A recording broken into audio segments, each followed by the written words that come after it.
What's on, ladies and gentlemen? My name's Ross, I like games, and today we need to take a little bit of a look at the top 10 collectible card games. The lovely folks at ICV2 have gone and released their top 10 collectible games list, and it's not perfect data, let's be clear about that. However, it's the best we've got, so I think we should have a look. It's not perfect data. We don't get a proper look behind the scenes. I think that is extremely important to point out. However, there's nowhere else that is printing better data. So for the time being, I think it is absolutely fair and appropriate to go and take a little bit of a look at the top 10 and see what's happening. Now, we might as well start off with the boring bit at the top. 1, 2, and 3, Magic, Pokemon, Yu-Gi-Oh! Simple as that. Pokemon is the number 1 overall, however, which means it has actually jumped Magic the Gathering since spring 2019. Now, I did do a video about this in spring 2019, so I will link that in the description. But that's the big change one of the big changes we've got here anyway. Pokemon has always been number 1 in the mass channel. Clearly, that's kids in toy shops going, "Mummy, mummy, mummy, can I have a booster pack?" And Magic has pretty much always been number 1 in the hobby channel. That's us nerds. Overall, Pokemon's jumped Magic. Yu-Gi-Oh! Sits there in 3rd place. That's kind of what I know that's a bit mean, but that's what Yu-Gi-Oh! Does. Yu-Gi-Oh! Sits there in 3rd place. There's nothing wrong with that. There's nothing to be embarrassed about. But they are the big 3. 1, 2, and 3, Magic, Pokemon, and Yu-Gi-Oh! Personally, I'm delighted that Pokemon jumped ahead. That makes me pretty happy. I'm not 100% sure why this is. It's not the release of Sword and Shield, the TCG, because that didn't actually happen till February, and these are the full 2019 numbers. But it may well be because of the games. Hype for the games will drive the trading cards. It might be that. Maybe it was the tail end of Detective Pikachu, especially the digital Blu-ray etc. release. Maybe it's because Pokemon Go still sees some play and some love, although that's maybe past the peak, I think, at this stage. But certainly hype for the new Sword and Shield games could well be a big part of the explanation here. Of course, what we really need to do is actually wait and see what happens in spring 2020. That is going to tell us with a bit more certainty what's going on. Now, the other thing is a little bit sad for me, although expected. Keyforge has dropped. Probably the big story in spring 2019 was how Keyforge jumped up to number 3 in the hobby channel while sitting at number 4 overall. That was awesome. We loved it. That made us extremely happy. Well, now Keyforge is not doing quite so well. Keyforge has dropped to number 7 in the hobby channel, and it's not in the top 5 overall. How could this have happened? Easy. This is what happens. Sorry, but this should be expected. New games have a bit of a bump when they're released, and the difference between the phenomenal games and the successful games is that the phenomenal games start strong and stay strong, whereas the popular games, the good games, the successful games, start off really good and then drop back a little bit. And that's what's happened to Keyforge. Call of the Archons, the first expansion, very, very popular. After that, not so popular. It's not sold quite as well. And Keyforge is a weird one. We cannot see how many decks are sold, but we can see how many decks are registered online, because they've all got a QR code that you scan. So that means that we can actually see, and we knew that sales for the second 2 sets were not as strong as Call of the Archons, but let's be 100% clear about this. That doesn't mean Keyforge isn't doing well. Keyforge is still doing extremely well. Like really, really well. Because here's the thing.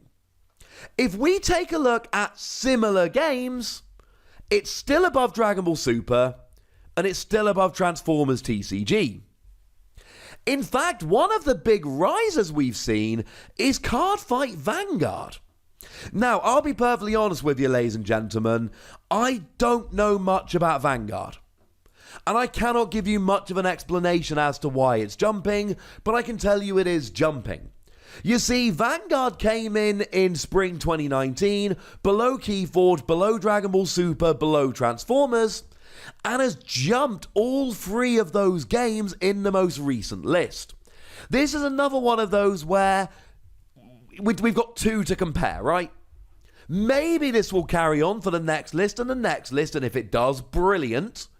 Clearly that's showing a trend, or this might be a short-term boost. And that's the problem with trying to look for trends in this data. We need to look over long periods of time. Pokemon has jumped Magic, brilliant, will it last? And Cardfight Vanguard has jumped Keyforge, Dragon Ball Super and Transformers, will it last? And the answer is, I honestly don't know. One of the big stories here, as far as I'm concerned, is actually the rise of HeroClix. Now, HeroClix has been a weird one. It's bounced up and down the list as we've gone through the years. It can often be seen up around the top 5, but then again, in fall 2018, HeroClix was sitting down at number 10. My point is, this is one of those ones that tends to kind of yo-yo around the list. It's having a bit of a boom at the moment, but then again in spring 2019 it was at number 9. HeroClix is a weird one that bounces around the list in a way that others generally don't tend to do so. But certainly HeroClix bouncing up again has led to a lot of the more traditional TCGs being pushed down, and D&D Icons of the Realms just remains pretty good. And that's one of my big observations about this list. We could look at it and go, oh, Keyforge, Dragon Ball Super and Transformers, they've all taken a bit of a hit. Or we could look at it and go, well, actually it's HeroClix and Vanguard jumping up, which have had far more of an impact. And it is almost impossible to know. Depends how positive you want to be. Going back to Keyforge specifically for a moment, it is still above pretty much all of the traditional TCGs other than the big three. And what this really tells us is Keyforge is doing absolutely fine, Keyforge is holding on really nicely, but it no longer looks like it's going to challenge the big three like it did back in spring 2019. Now, in terms of the Transformers TCG, which is another one of the ones which we look at specifically on this channel, I did put a big post up on the Facebook group yesterday, trying to put some of my thoughts in order. It's fallen down to number 9. It was number 7. Before that, it was number 6. And it's now fallen down all the way to number 9. Should we be worried? No. No, we shouldn't. Because this is what happens. It happened to Star Wars Destiny. It happened to Dice Masters. It's to be expected. It's fine.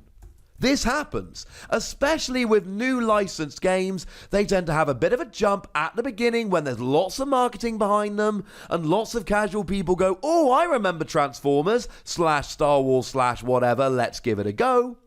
And then, as time goes by, a lot of the casuals drop off. The marketing budget is reduced because it's no longer a brand new game. And what happens is, actually, yeah, we're fine. We're alright. This makes perfect sense. It drops down and steadies off. Bearing in mind there are games like the Final Fantasy trading card game, which has never been on this top 10 list, which is doing just fine, thank you very much. I really don't think we got much to worry about. The fact of the matter is, it is settled into the top 10 with card games that have had a lot more marketing money thrown at them, and it's making decent money. It's not going to be a top 3 game. Sorry if that upsets anyone. Transformers TCG probably won't ever hit the top 5. But if you love the game like I do, and I know a lot of you on this channel do, all we need is for the game to sell well enough for it to keep being made, and that seems like it's happening. My last observation I really want to point out here is that Weiss Schwarz, and apologies for the pronunciation, is back on the list. It's not been on the list for a little while, ladies and gentlemen. It's back. Now, I looked into this a little while ago because they actually have done Persona expansions, although trying to actually find this stuff for sale I have found extremely difficult. It's a weird kind of card game that seems to cover many, many different properties, which is kind of cool. But it's made its way back to number 10 on the list. Will it stay? No idea. But it's back for now. And my final thought, and I know I kind of said that a minute ago, but I'm definitely saying it now. Star Wars Destiny has fallen off of the list, and you should have expected it to fall off the list. We know that Star Wars Destiny has been discontinued or completed, as they phrased it. I did a video about it, link in the description. But the other thing to bear in mind here is that we all know that there has been quite a big delay in Covert Missions, the most recent set, making its way into stores. And unfortunately, that means that in the 6-month period leading up to this, there really wasn't much in the way of Star Wars Destiny products on the shelves. And it's kind of hard to make a top 10 list when new products aren't being released. Doesn't mean that Star Wars Destiny wasn't selling. It means that it wasn't selling well enough given that they didn't have new products. It didn't mean that Star Wars Destiny was destined to fail, pun intended. It just means that there was a delay in getting the products into stores, and you're not going to make the top 10 list if you're not getting the products in stores. Yes, you have to take this information, this data, with a pinch of salt. No, it's not perfect by any stretch of the imagination, but it's the best data we've got. It gives us a really nice impression of how particular card games are doing, and there's quite a lot we can learn from it. So I thought I'd bring it in and see what we can learn. But for now, ladies and gentlemen, I'd like to know what you think about all this. I'd like to know which of these games you're playing, and I'd like to know, well, any opinions you've got on anything I've said. So let me know in the comments section. Go nuts, be nice. And then make sure you like this video, subscribe to this channel, and follow me on Twitter at @TheWossy, where we talk about a whole bunch of these games.